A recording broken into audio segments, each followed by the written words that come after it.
Please wake up. I'm getting worried about you. Oh, there we go. Thank goodness. I was so worried you wouldn't wake up. You were out for such a very long time. I'm guessing it's because your sleeping schedule is so off? Yeah, that's what I thought. Well, no worries. Take a good look around. You'll have all the time in the world to fix your sleeping schedule now. I have to say, you look pretty calm for someone who just woke up tied up in my basement. Like, I expected you to be fidgeting or screaming or something. Please don't tell me you're used to this. I hope this is the first time this has happened to you. I'd get really jealous if I wasn't the first person to kidnap you. The act is very special to me. Or maybe there's some other reason you're so tame. I don't know, your eyes look almost kinda glazed to me. You alright? Well, okay. You can tell me about it when you're comfortable. There's no rush. Like I said, we have all the time in the world now. All the time in the world for just you and me and these soundproof walls.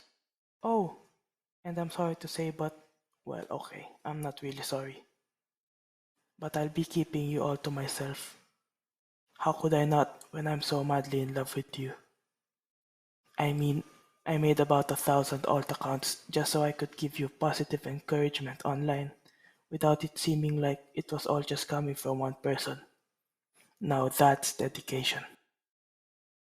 Now that I think about it, it probably would have been way more effective if I didn't tell you that though. Oh well, too late now. I meant what I said in those comments though, so I hope you can take them to heart. But I'm getting off track here. Where was I? I'm sure I had some sort of roadmap for what I wanted to say. Oh, right, like I was saying, I'll be keeping you all to myself. You know what that means, right? You'll never be able to see your friends again. But that's okay. You have me now. I'll be sharing your hobbies and whatnot so you don't need friends. What's that? You don't have friends? Holy shit. Well, um, good then. Because like I said, you don't need them. And you have me. So, um, yeah. Watching movies together, playing games together, talking to each other, staying up way later than we should. I'll be fulfilling all of those roles for you. So don't worry. Seriously, please don't. But anyway, now that you're here, you won't be seeing your family either. And I won't let you talk to them either. I don't want to leave any sort of trail that can help anyone track us down. I'm sorry to say, but it looks like they'll be missing you. No, no, that's not true. They would definitely miss you. You're so precious and valuable, and just a wholesome little treasure. How could they not? They'd be crazier than me not to miss you. Just think about how lonely and empty your home would feel without you. It'd be like a graveyard. You know what? I can prove it. As much as it pains me to use my spying skills and tools on someone other than you, I'll be using them on your own family. I'll give you all the recordings and audios of your family members just bawling out their eyes crying about how much they miss you. That way, you can see for yourself just how irreplaceable you are. And at the same time, well, I can't let you communicate with your family for the reasons I said before. But if I spy on them for you, you can see for yourself how they're doing. Like check up on them. Ah, you have no idea just how precious you really are. You're my wholesome cinnamon bun. Okay, maybe the word wholesome doesn't sound very convincing coming from me. After all, I did intimidate one of your teachers with anonymous death threats into cutting you some slack. But still, you are my cinnamon bun.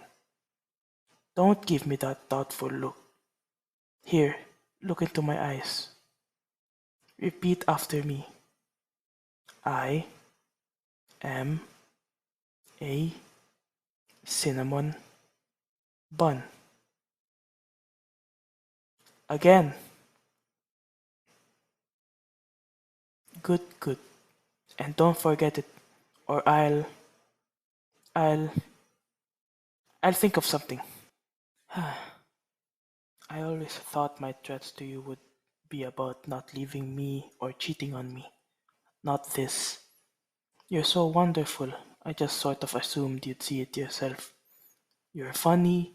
You're cute. That's not true. You are cute. Cuter than cute.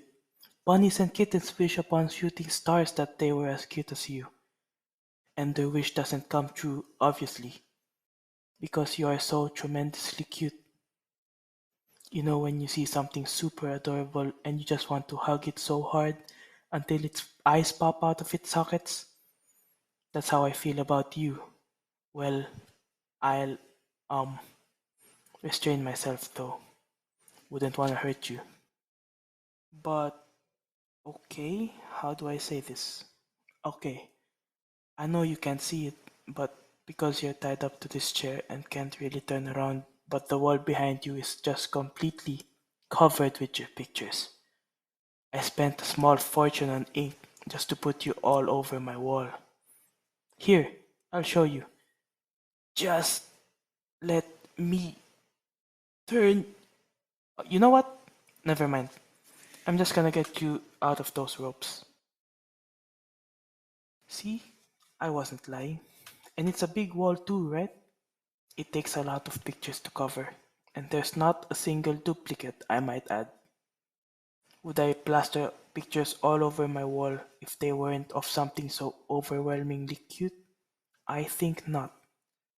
And there's not just that, but I even kiss the pictures goodnight before I go to bed. It's one of my favorite bedtime routines. Right below listening to the audio I edited of you to make it sound like you were confessing to me. Well, audios. But now that you're out of those ropes, let's take advantage of the opportunity. Come here, give me a hug. You really need one, and there's no shame in it. No, you're not disgusting. I'm not going to be grossed out by hugging you. I want to hug you. My arms are wide open, so don't leave me hanging. Come here, give me a hug. There we go. See? Doesn't that feel so much better? You might feel like maybe you're being a bit too clingy, but I'm the one who doesn't want to let you go now. Well, I suppose we can't hug forever, unfortunately. I really would like to just hug you forever, since you're so worth it. And don't let me hear you say you're not, because I paid a fortune on kidnapping lessons, so I wouldn't mess up kidnapping you. I wouldn't do that just for anyone, only for someone as breathtakingly stunning like you. Don't ask where I got the lessons. That's a trade secret. But while we're on the topic of kidnapping, I wanted to keep you here in my basement just because I love you so much. Seriously, I love, love, love you. I love you, I love you, I love you, I love you. Anyway, I'm not so sure that the imprisonment would be the best for you or your own mental health. And God, I never thought I'd actually be saying this, but just forget about the kidnapping, okay? You can go home if you want. Right now, all that's important is your own well being. And if you feel like that's better achieved at home, then please, by all means, go home. Or if you want, you can also stay here in my basement. It'll be like a sleepover, permanently. Actually, you don't even have to stay in my basement. You can go upstairs too if you want. Won't that be such a nice change of pace? And you can always talk to me. If you stay here with me, we can talk all the time so easily. And even if you go home, I have your number. Well, you might want to unblock my number first. Well, numbers. But the point is, whenever you feel comfortable opening up to me in more detail, I'm all for it. I know this must all be so heavy for you, so I can understand if you need time to process it all. Just know that I am completely dedicated to making you feel better. And hey, once you do feel better, I can just kidnap you again. Pinky promise.